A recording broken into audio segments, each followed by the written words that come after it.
జై హో బీసీ. మా బీసీ సోదరులందరూ గతంలో ఒక అవకాశం ఇవ్వాలని చెప్పి ఒక దుర్మార్గపుమైన రాజుని తెచ్చుకున్నాం. అదే ఈరోజు మేమందరం కానీ ఒకసారి చేసిన పొరపాటు అర్థమైపోయింది. బూటపు మాటలు, అబద్ధ వాగ్దానాలు. ఒక చిన్న మాట, బీసీ సోదరులు అంటేనే చేతి వృత్తులతో ఇవాల్వ్ అయిన ఒక కులాలు ఇవన్నీ. ఇది కుల వృత్తులు. చంద్రబాబు నాయుడు గారు ఉన్నప్పుడు వీళ్ళకి ఈ కుల వృత్తులు రాబోయే రోజుల్లో మొత్తం మెకనైజ్డ్ అయిపోతున్నాయి. 10 మంది చేసే పని ఒక మిషన్ చేసేస్తూ ఉంది. దీనికి వృత్తి నైపుణ్యం కలిగిస్తే వీళ్ళ కాళ్ళ మీద వీళ్ళు నిలబడతారు. ఇప్పుడు వీళ్ళకి ఈ కుల వృత్తులు రాబోయే రోజుల్లో మొత్తం మెకనైజ్డ్ అయిపోతున్నాయి. 10 మంది చేసే పని ఒక మిషన్ చేసేస్తూ ఉంది. దీనికి వృత్తి నైపుణ్యం కలిగిస్తే వీళ్ళ కాళ్ళ మీద వీళ్ళు నిలబడతారు అనే ఆలోచనతో ఆదరణ అనే స్కీమ్ తీసుకొని వచ్చారు. డబ్బులు జేబులో పెడితే ఖర్చు అయిపోద్ది. ఆ పనిముట్లు ఇస్తే శ్రద్ధ పనిపైన ఉంటుంది. వాళ్ళకి వృత్తి నైపుణ్యం ఇచ్చి స్కిల్ డెవలప్మెంట్ సెంటర్స్లో వృత్తి నైపుణ్యం ఇచ్చి వాళ్ళ కాళ్ళ మీద నిలబడేదే కాదు, ఇంకొకరికి కానీ జీవన ఉపాధి కలిగించే శక్తి వాళ్ళల్లో రావాలని చెప్పి బీసీల్లో ఆ చైతన్యం తేవాలని ఆ రోజుల్లోనే ఆదరణ స్కీమ్ తెచ్చారు. జగన్మోహన్ రెడ్డి గారు వచ్చిన రోజు నుంచి మడతేసి జోబీలో కొద్ది మందికి డబ్బులు పెట్టడం తప్ప వాళ్ళ కాళ్ళ మీద ఎలా నిలబడతారు? ఆ యొక్క బీసీ సామాజిక వర్గంలో ఉండే వృత్తి కనుమరుగైపోతా ఉంది. ఆ కనుమరుగు అవ్వకుండా వీళ్ళకి ఎలాగ డెవలప్ చేయాలి అనే ఆలోచన ఈ రోజుకి లేదు. పెద్దలు చెప్తారు, దెర్ ఇస్ ఎ ప్రావర్బ్, చేపలు తినడం కాదు నేర్పియాల్సింది, చేపలు వేట ఎట్టా ఆడాలి, చేపల్ని ఎలా పట్టాలి నేర్పియాలంటారు. అంటే వృత్తి నైపుణ్యం నేర్పిస్తే తన కాళ్ళ మీద నిలబడి తన జీవితంతో పాటు ఇతరులను కానీ బాగు చేసే శక్తి వస్తుంది. ఈరోజు జగన్మోహన్ రెడ్డి వల్ల అందరూ నాశనం అయిపోయారు. ప్రత్యేకంగా ఈరోజు తెలుగుదేశం పార్టీ అంటేనే బీసీల పార్టీ. దానికోసం ఇది కమ్మవాళ్ల పార్టీ అని ఎన్నో ప్రయత్నాలు చేశారు. ఇక్కడ నిలబడి ఉండే వాళ్ళందరూ దానికి ఉదాహరణ. మేమందరమే ఇక్కడ అధ్యక్షుడు కమ్మ ఆయన లేరు, ఇక్కడ ఇప్పుడు నిలబడేవారు కమ్మవారు లేరు. కావాలని ఒక కమ్మ అని పూయడానికి చూశారు. వాళ్ళ పార్టీ రెడ్ల పార్టీ, ఇది కమ్మ వాళ్ళ పార్టీ కాదు, బీసీల పార్టీ తెలుగుదేశం అంటే. అన్న ఎన్టీ రామారావు వచ్చినప్పటి నుంచి అందరినీ చేయి పట్టి తీసుకొని వచ్చాడు రాజకీయాల్లో. ఈరోజు ఈ యొక్క కార్యక్రమం ఏదైతే ఉందో, బీసీల జీవితాల్లో మార్పు రావాలి అంటే ఒక చంద్రబాబు వల్లే అవదు. మీరు మీ జీవితాలు మార్చుకోవాలని ఒక సంకల్పం వస్తే తప్ప మళ్ళా బ్యాక్వర్డ్ క్లాసెస్ అయిపోతాం, బ్యాక్ బోన్ క్లాసెస్ అవ్వము. కాబట్టి ఈ బీసీ సామాజిక వర్గాలకి చైతన్యం తేవడానికి మా బీసీ నాయకులందరూ కానీ, పార్లమెంట్ మొత్తం, జిల్లా మొత్తం కానీ, ప్రతి మండలం, ప్రతి గ్రామం తిరిగి చైతన్యం చేసే ప్రయత్నం మేము చేస్తాము. మీరందరూ కానీ మంచి మనసుతో మన బిడ్డల భవిష్యత్తు బాగుండాలంటే మీ అందరు కానీ దీంట్లో మమేకమై కలిసి వైఎస్ఆర్ కాంగ్రెస్ పార్టీ ఆదరణ, ఇతర బీసీ పథకాలు ఏమైనాయో మాట్లాడే పరిస్థితి లేదు. 76,000 కోట్లు బీసీ సప్లాన్ నిధులు దారి మళ్ళీపోయినాయి. అడిగే పరిస్థితి, చెప్పే పరిస్థితి లేదు. ఈరోజు రిజర్వేషన్లు 10% రిజర్వేషన్లు తగ్గించారు. తెలుగుదేశం పార్టీ అన్నా, నందమూరి తారక రామారావు గారన్నా, నారా చంద్రబాబు నాయుడు గారన్నా బలహీన వర్గాలను గ్రామ స్థాయి నుంచి రాష్ట్ర స్థాయి పార్లమెంటు దాకా నాయకత్వాన్ని అందించిన పార్టీ నాయకులు తెలుగుదేశం పార్టీ అన్న నందమూరి తారక రామారావు గారు, నారా చంద్రబాబు నాయుడు గారు. ఈరోజు బీసీ భవనాలు ప్రతి జిల్లాకు ఒకటి ఇచ్చాం. నారాయణ గారు ఆనాడు మంత్రిగా చంద్రమోహన్ రెడ్డి గారు మంత్రిగా నెల్లూరు నగర నడిబొడ్డున కావాలని బీసీ సంఘాలు మొత్తం వచ్చినాయి. పట్టణాభివృద్ధి శాఖ మంత్రిగా మంత్రి నారాయణ గారిని కోరితే కొండాయిపాలెం గేటు దగ్గర గతంలో సోమశిల గెస్ట్ హౌస్, ఇప్పుడు టూరిజం హోటల్ పక్కనే అందరినీ ఒప్పించి అధికారులందరినీ పదే పదే పిలిచి రివ్యూలు చేసి ఇస్తే మన జిల్లాకి కూడా మొట్టమొదటిసారిగా నారాయణ గారి తర్వాత మంత్రి అనిల్ కుమార్ గారికి మంత్రి పదవి వచ్చిందని చెప్పి పార్టీలకు అతీతంగా బీసీలు సంతోషించారు. ఏమైంది? ఇరిగేషన్ మంత్రిగా ఏమో కానీ తన సొంత జిల్లా, సొంత నగరంలో బీసీ భవన్ కూడా నిర్మించుకోలేని మంత్రి పదవి అనిల్ కుమార్ గారు ఎలగబెట్టారు. 3 సంవత్సరాల పాటు, ఈరోజు 4.5 సంవత్సరం నారాయణ గారి పేరు ఉండకూడదు, అచ్చెన్నాయుడు గారి పేరు ఉండకూడదు, సోమిరెడ్డి గారి పేరు ఉండకూడదు, అజీజ్ గారి పేరు ఉండకూడదు అని శిలాఫలకం పగలగొట్టారు తప్పితే బీసీ భవనాన్ని నిర్మించలేకపోయారు. ఇదొక్కటే ఉదాహరణ. ఈ రాష్ట్రంలో ఎక్కడైనా 175 నియోజకవర్గాల్లో 13 పాత జిల్లాల్లో బీసీ భవనాలు నిర్మించిన పరిస్థితి ఉందా? ఇది చాలు ఈ ప్రభుత్వానికి, ముఖ్యమంత్రి జగన్మోహన్ రెడ్డి గారికి బీసీలపై ఉన్నటువంటి గౌరవం. మంత్రి అనిల్ కుమార్ గారు పదే పదే మీసం మెలేసి తొడగొట్టి సవాళ్లు విసురుతున్నారు నారాయణ గారి మీదకి. ఎందుకు ఈ సవాళ్ళు? మంత్రిగా ఒక బీసీ భవనాన్ని నిర్మించలేనటువంటి మంత్రి పదవి వైఎస్ఆర్ కాంగ్రెస్ పార్టీ బీసీలకు ఇచ్చింది.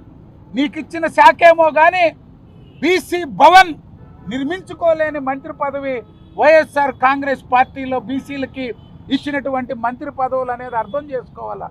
ఏ పదవులు ఇచ్చినా వారికి అధికారాలు లేవు, కూర్చునేదానికి కుర్చీలు లేవు, చైర్మన్లు ఇచ్చారు, కార్యాలయాలు పెట్టారు, అటెండర్ ఉండడు, మాట్లాడే మనిషి ఉండడు, నిధులుండవు. 1 రూపాయి, 1,00,000 రూపాయలు కాదు, 1 రూపాయి ఖర్చు పెట్టే పరిస్థితి బీసీ కార్పొరేషన్ల, కుల కార్పొరేషన్లకి, చైర్మన్లకు ఉందా? ఏం ప్రయోజనమై కులాలను విడగొట్టి ఒక్కో కులాన్ని 4 చేసి కార్పొరేషన్లు ఇచ్చారు. వాళ్ళ పరిస్థితి ఏంది? ఆ కులాలకు ఏమన్నా చేయగలుగుతున్నారా? ఆలోచించండి. బలహీన వర్గాల సోదరులందరినీ కూడా కోరుతున్నాం. రాజకీయాలు, ఎన్నికలు వస్తుంటాయి, పోతుంటాయి. మన ఆత్మగౌరవం కోసం, మన కోసం ఎవరు ఆలోచిస్తారో ఆ పార్టీని గౌరవించండి. ఎవరైతే ఈ సమాజంలో మన ఉన్నతి, సామాజికంగా, ఆర్థికంగా, రాజకీయంగా మనం ఉన్నత స్థాయిలో ఉండాలని కోరుకుంటామో ఆ పార్టీని గౌరవించండి.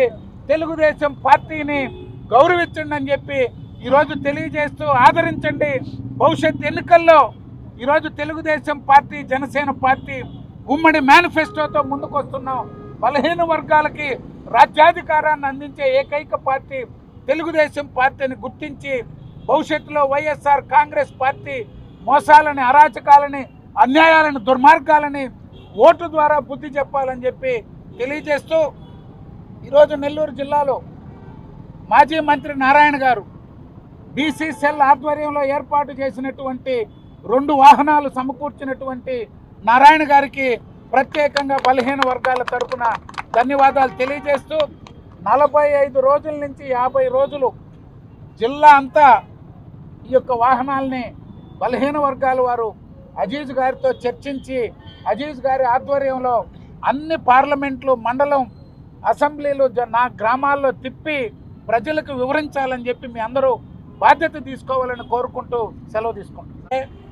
అజీజ్ గారు మున్సిపల్ అధికారులతో, రెవెన్యూ అధికారులతో మాట్లాడడం జరిగింది. జిల్లా అంతా కూడా పెన్షన్లు ఇవ్వలేదని. మేము ఒక్కటే తెలియజేస్తున్నాం, 2,000 రూపాయలు తెలుగుదేశం పార్టీ పెన్షన్ పంపిణీ చేసి 6 నెలల తర్వాత అధికారంలోకి వచ్చిన వైఎస్ఆర్ కాంగ్రెస్ పార్టీ ఇంకా 2,000 మేము ఇచ్చామని చెప్పుకుంటున్నారు. ఒక మోసపు వాగ్దానాలు, బూటకపు ప్రకటనలు తప్పితే, సోషల్ మీడియా ద్వారా ఇతర పార్టీలపై బురద చల్లడం తప్పితే వారికి చిత్తశుద్ధి లేదనేటువంటిది దీంతోనే అర్థమవుతుంది. నమస్కారాలండి. ఈరోజు బీసీ జేహో ప్రోగ్రాము నెల్లూరు జిల్లాలో తెలుగుదేశం పార్టీ నుంచి ఈరోజు ప్రారంభించడం జరిగింది. బీసీలు మొదటి నుంచి ఈ రాష్ట్రంలో అణగారిన వర్గం. అంటే వాళ్ళందరూ చిన్న చిన్న చేతి వృత్తులు చేసుకునేవాళ్ళు, చాలా చిన్న చిన్న చేతి వృత్తులు. అయితే ఎవరైనా ఏ రాష్ట్రంలో అయినా ఏ దేశంలో అయినా డెవలప్ కావాలంటే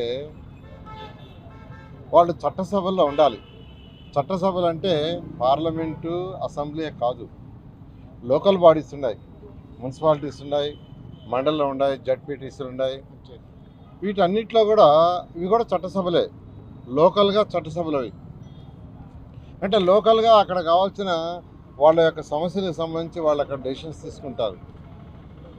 అటువంటి వాటిల్లో బీసీలకి ఆస్కారం ఇస్తే, అంటే ఆ చట్టసభ లోకల్ బాడీస్లో వాళ్ళు కూడా ఎంటర్ అయితే వాళ్ళ సమస్యలని వెలుగెత్తి చాటగలరు.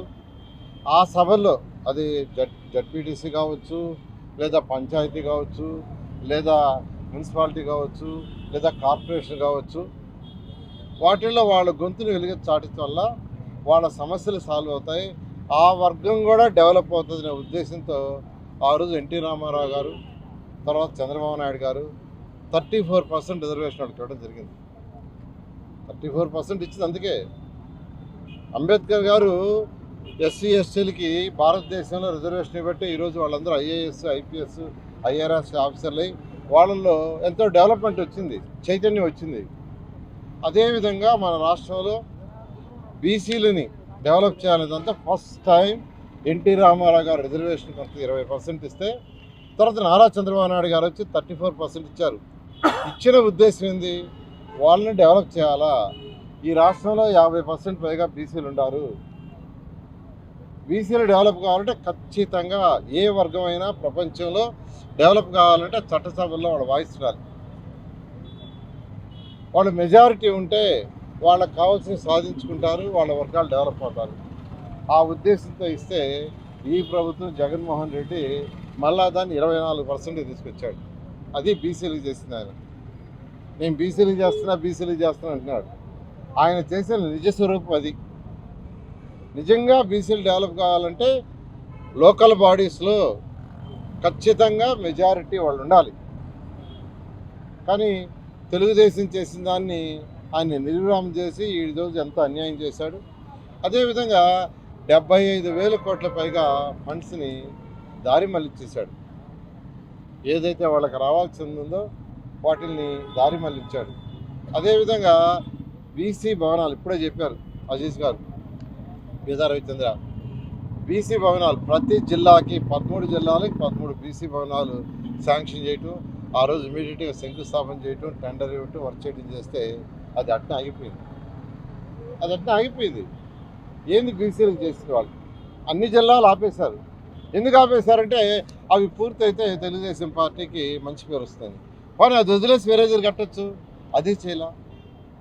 అంతేకాకుండా ఈరోజు ఆదరణ పథకం 2014-15లో ఆదరణ పథకం ద్వారా ఎన్నో లక్షల మంది బీసీలు బెనిఫిట్ అయ్యారు. ఆదరణ పథకంలో లక్షల మంది, ఒకరిద్దరు కాదు, వేల సంఖ్యలో కాదు, ప్రతి కాన్స్టిట్యున్సీలో ఆ పథకానికి స్పెషల్ డ్రైవ్ పెట్టి వాళ్ళకి ఇవ్వాల్సిన చేతి వృత్తులు చేసుకునే వాళ్ళ టెక్నాలజీ డెవలప్ కావడానికి కొంత ఎక్విప్మెంట్ ఇవ్వడం జరిగింది. దాన్ని పూర్తిగా వదిలేశారు. ఈ విధంగా ఈ యొక్క జగన్మోహన్ రెడ్డి ప్రభుత్వం, వైసీపీ ప్రభుత్వం బీసీలకి పూర్తిగా అన్యాయం చేసింది. పేరుకి మాటలే. అంతేకాదు ప్రభుత్వాల్లో, ఏదైనా ప్రభుత్వాల్లో ఒక సీఎం కింద ఉండే ఆఫీసర్లు కావచ్చు, సలహాదారులు కావచ్చు, వాళ్ళు మెయిన్గా బీసీలు ఉంటే కింద వాళ్ళకి బెనిఫిట్ అవుతుంది. బీసీలు ఉండాలి, ఎస్సీలు ఉండాలి, ఎస్టీలు ఉండాలి, అన్ని వర్గాల వాళ్ళు, ఒక మినిస్టర్ కానీ ఒక సీఎం కానీ తన కింద ఉన్న వాళ్ళు అన్ని వర్గాల వాళ్ళు ఉండాలి. ఈరోజు జగన్మోహన్ రెడ్డి యొక్క సలహాదారులు, ముఖ్య సలహాదారులు ఒక్కరైనా బీసీలు ఉండారా అంటే ఒక్కరు లేరు. ఒక్కరంటే ఒక్కరు కూడా సలహాదారు లేరు. ఎందుకంటే ప్రతి మంత్రి ఫస్ట్ ఫోన్ చేసే సలహాదారుడికే, ప్రతి ఐఏఎస్ ఆఫీసర్ ఫోన్ చేసే సలహాదారుడికే, ప్రతి ఎస్పీ చేసే ఫస్ట్ సలహాదారుడికే, ముఖ్యమంత్రి సలహాదారుకి ఫోన్ చేస్తారు. ఆయన తన అభిప్రాయాన్ని దాన్ని ముఖ్యమంత్రికి తెలుపుతారు. ముఖ్యమంత్రి గారు డెసిషన్ తీసుకుంటుంటారు. అందులో ఒక్కరు కూడా బీసీలు లేరు. ఏ న్యాయం చేస్తాడు ఈయన? ఈ ముఖ్యమంత్రి బీసీలకు ఏ న్యాయం చేస్తాడు చెప్పనండి. ఒక్కరంటే ఒక్కరన్నా బీసీలు ఉండాలా? అక్కడే తెలుస్తుంది జగన్మోహన్ రెడ్డి గారికి బీసీల మీద ఎంత ప్రేమ ఉందో. ఇదంతా కన్నీటి ప్రేమే. ఖచ్చితంగా 2024లో తెలుగుదేశం వస్తుంది. ఏదైతే ఆ రోజు ఎన్టీ రామారావు గారు బీసీలని ఆదరించడానికి మొదలుపెట్టి దాన్ని చంద్రబాబు నాయుడు దాని ద్వారా డెవలప్ చేశారు. ఖచ్చితంగా బీసీల యొక్క డెవలప్మెంట్కి అన్ని విధాలుగా తెలుగుదేశం డెవలప్ చేస్తుంది ఖచ్చితంగా. గడిచిన 4 సంవత్సరాల పైగా వైఎస్ఆర్ కాంగ్రెస్ పార్టీ అధికారంలోకి వచ్చిన నాటి నుంచి ఈ రాష్ట్రంలో బలహీన వర్గాలపై జరుగుతున్నటువంటి దాడులు, కేసులు, హత్యలు, భూ ఆక్రమణలు, అరాచకాలపై తెలుగుదేశం పార్టీ 4.5 సంవత్సర కాలం పదే తెలియజేసిన ఈ ప్రభుత్వంలో ఎటువంటి చలనం లేదు. ఈరోజు తెలుగుదేశం పార్టీ ఓ బుక్ రిలీజ్ చేశాం. ఈ రాష్ట్రంలో వైఎస్ఆర్ కాంగ్రెస్ పార్టీ అధికారంలోకి వచ్చాక 74 మంది తెలుగుదేశం పార్టీ ఇతర రాజకీయ పక్షాల బీసీ నేతల్ని దారుణంగా హత్య చేశారు. 5,000 మందికి పైగా దాడు